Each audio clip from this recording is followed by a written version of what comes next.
Hello everybody, we're here in Denmark together with Torben and Ronald, and he was involved in a church plant here in Denmark, and well, can you tell me a little bit about the story of that church plant? When we moved, it's a small town called Nakskov, very close to Germany, and when we moved there, it was basically we knew nothing.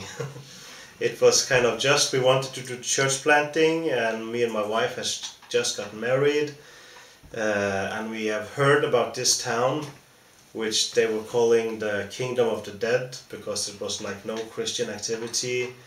The city, I went into the internet and I saw that they called it in the media, Danish news, they had called this town the city without hope.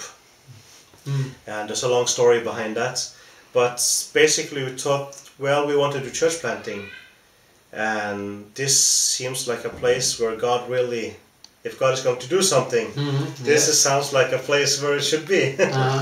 So basically we went there, we packed, actually we rented a tent when we came there, and we lived in a tent and started totally from scratch. There was one elderly lady that we knew in this town. And what was your vision?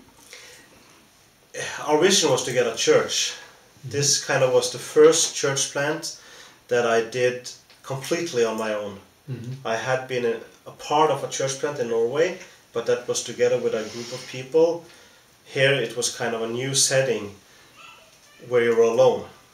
And what kind of church did you want to have there? Yeah, the idea when we started was that we wanted to have a house church. Okay. I had read some about house church, and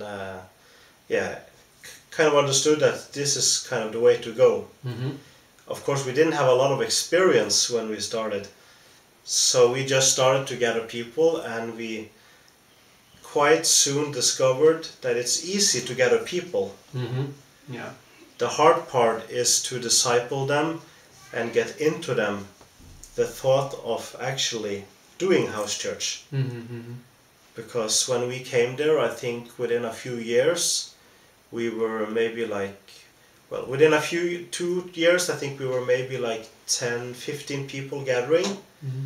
And when we were 10 to 15 people gathering, it quite quickly grew to around 20.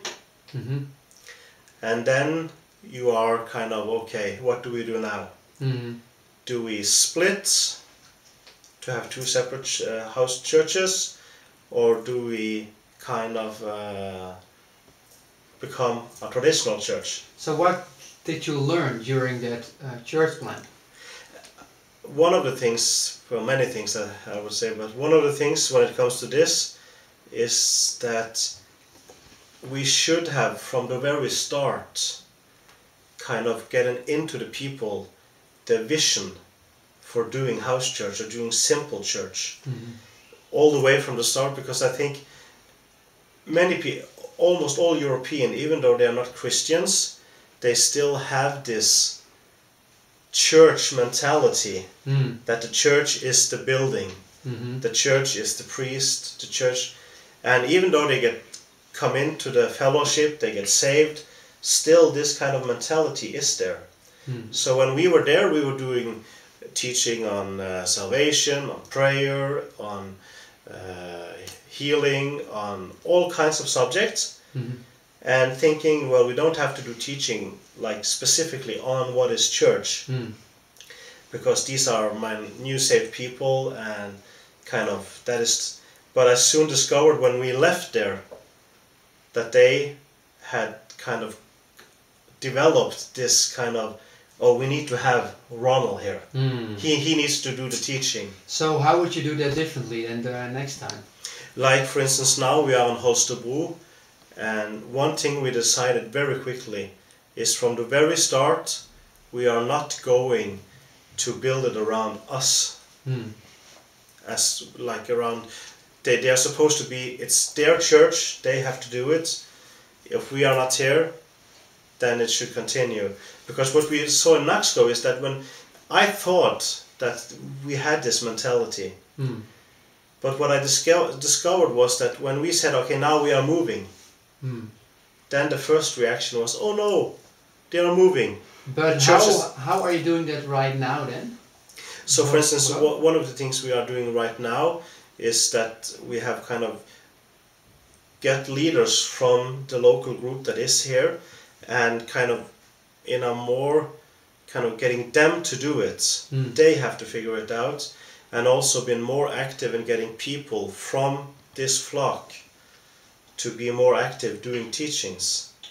Because that was, when we left Naxco, there were people that could teach, but they were not used to do it. And they were used to this mentality of having one guy preaching and the other one listening. And I see now that already from the start we should have kind of gotten in this mentality of house church or simple church, where everybody is a part of the gathering and not this kind of one man doing everything. Thanks. So. Thank you very much, Ronald.